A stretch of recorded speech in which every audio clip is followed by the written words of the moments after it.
Hey, friends. Welcome to the Unique Antique Challenge. This challenge is hosted by myself, Crystal from the Crafty Creech DIYs and Furniture Flips, and co-hosted by LaVonne from La Vintage Decor. LaVonne was our challenge winner for the Bearwood Furniture Challenge. So LaVonne got to pick the theme for this next round. LaVonne picked vintage tattoo, and it comes with an amazing message about tolerance and love and respect for others. I love all the thought and time that LaVonne put into this theme choice. It's all about treating others with respect and dignity and just loving each other no matter what. So, here we go. Let's jump right in. I totally skipped all of the prep work and the sanding, and we're going right to the good part. Here are my fabric choices.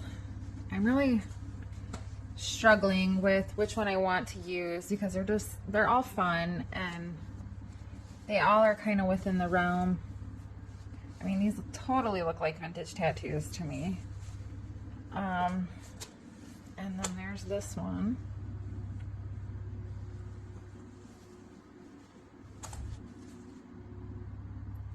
These guys are covered in vintage tattoos. And then this one, which as of right now, I'm leaning towards this one. Like pinup girls, tattoos, vintage tattoos on them. But where I need to start first is I need to pre-wash my fabric and iron it. So that's what I'm going to do next, and I guess I'm going to simmer on it while I'm working on that. Pre-washing your fabric just pre-shrinks it. I have my fabric all washed and ironed, and now I just need to measure where I need to cut. I want a little bit of an overhang because I want to make sure it covers the sides, and I actually want to bring it behind the dresser drawer so that way I can kind of decoupage it and adhere it to the back. That way it's just kind of more secure on there, and over time hopefully it will help to keep it secure onto the back. So that's probably about an inch, I would say. Yeah, no, not even. About a half an inch. And then I think this is an inch or half an inch. So I'm at 17 inches, plus I want to add an inch, which will make it 18 inches. And then we can always trim off any excess if we need to. It's always better to have a little bit extra than not enough. And then this drawer here is 4.5. So 4.5 plus 1 is 15.5 inches high for top drawer. This one, I'm going to say about 8. So let's say 9. I'm going to guess that the bottom is the same. Yeah, 9 for the bottom as well. So I've added up all of my measurements for my height, and it came out to 33.5. So to cut my fabric, I'm going to take my cutting mat. I'm folding my fabric in half because if I don't fold it in half, it's going to be larger than my cutting mat. So it's going to make it a little bit more difficult. So just take some time and line everything up. I'm going to cut off this selvage edge right here. These are great tools to use even if you don't sew and you just maybe, do these decoupage fabric dressers, or if you want to line your drawers with fabric or paper even. Okay, so I have all of this lined up. I have my cutting mat, I have my ruler, and my rotary cutter. Make sure it's real straight, and then your rotary cutter opens and closes like this. So when you're not using it, always make sure you close it. It does not feel good, believe me, when you cut your hand on this thing.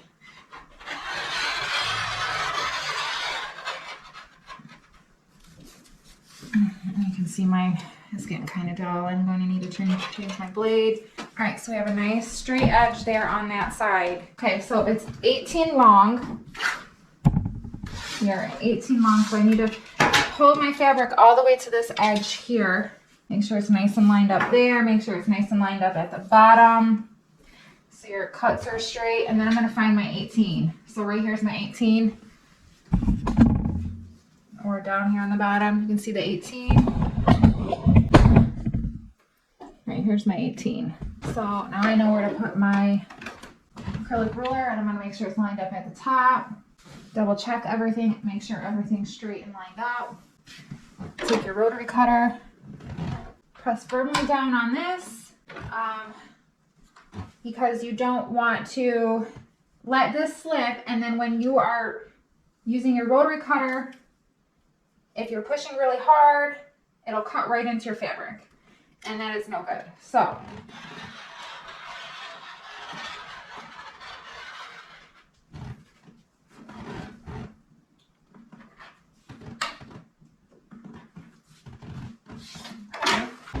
okay, I'm gonna do my top one just a little bit bigger than 5.5. I'm gonna do 6. Just like I said before, it's always better to be a little bit bigger than you want it to be. But I'm also trying to be mindful of this pattern. So if I do my top drawer right here, it's just going to be pretty much legs. So I'm thinking I want to cut this part off right here so I can have this be my first drawer right here. So I'm just going to cut like this much off right here. So I cut off just a few inches off of the top so that way I had a little bit better pattern arrangement on my top drawer. Then I measured out my 6 inches on my fabric for my top drawer, and then I went and used my rotary cutter and cut that all out. Process on my middle and bottom drawer, and I just made sure to be mindful of the pattern and how it was going to lay out. I knew it wasn't going to match up perfectly because the drawers are kind of curved on the edges, but I still wanted my patterns to line up so that it kind of sort of made sense. I am using a clear transparent matte gel as my decoupage medium, but you can use Mod Podge or something else. I've even used watered down Elmer's glue for projects like this. I'm just using a chip brush and I'm generously applying the decoupage medium onto my drawer. I'm then taking my fabric and I'm lining it up onto my drawer front, trying to be mindful of the patterns and the overhangs to try and keep everything even on the edges. And then I just smooth everything out. Decoupaging with fabric is very forgiving. You don't usually get too many bubbles depending on the thickness of your fabric or wrinkles. It's very easy to smooth everything out as long as you don't have any super thick areas of decoupage medium underneath of it. Everything looks really nice and it's really easy to get a nice smooth finish. If you are working on a piece that has these curved edges like this one, make sure you do not put any decoupage medium on your curved edges or your sides until you are ready to work on your corners. okay, so for your corners, so you can get really nice corners, this is what you're going to do. So you're going to hold your fabric flush to the corner of your drawer. You're going to take your scissors, kind of line that up. Be careful not to cut too far up into your fabric. So there's one corner. Now you're going to turn it and you're going to do the same thing here. You're going to line your fabric up with the edge of the drawer here, right there. And you can actually, right there, you can even see kind of like the shadow, giving you like a little template take your scissors, cut right there. So there's your corner. Now when you decoupage it, you're just going to decoupage it down like that, and you have a nice corner. Do the same here. Okay. Hold it flat there.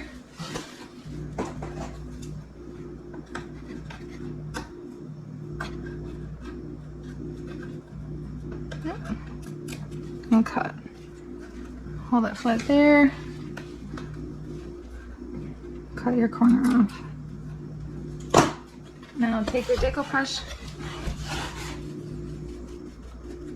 medium so you can glue everything down.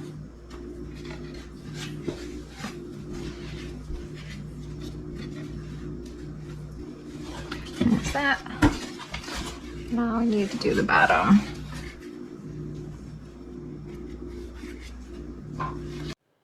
If you need to add a little bit of your decoupage medium directly to your fabric, you can do that to kind of glue it together to itself for like a little nicer, cleaner edge when you fold it over. Then you just repeat this step for all the rest of your corners. And I like to take my decoupage medium and add a little bit extra to these areas because this is where it would be prone to like separating or pulling away.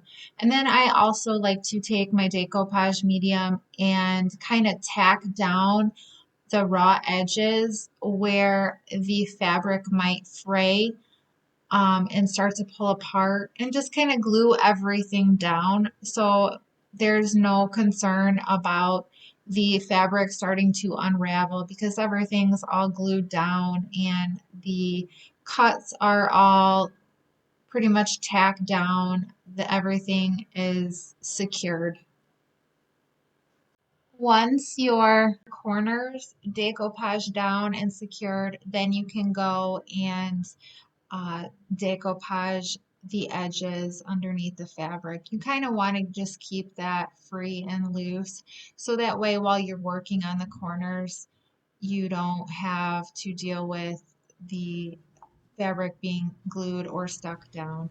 Another nice thing about using fabric when you are trying to decoupage a piece is the fabric has a little bit of stretch to it and a little bit of pull. So if you need to like just move it slightly or pull it to kind of cover an area that might just be a tiny bit shy of being covered with your fabric, you can just kind of pull it and it doesn't rip and it doesn't tear like paper would or a poster board or something like that that is really thin and not pliable. Huge thank you to LaVonne for co-hosting this challenge with me. And what an amazing theme to pick. The vintage tattoo inspired piece. It was so much fun to work on. I really enjoyed it. Don't forget to check out that playlist with all the awesome YouTube content creators and furniture artists that will be joining along and making some amazing vintage tattoo inspired pieces. Thank you guys so much for watching, and please remember to love and respect each other, even if it ain't your thing. I hope you all have a great day. I hope you enjoyed this video, and don't forget to like and subscribe. Bye.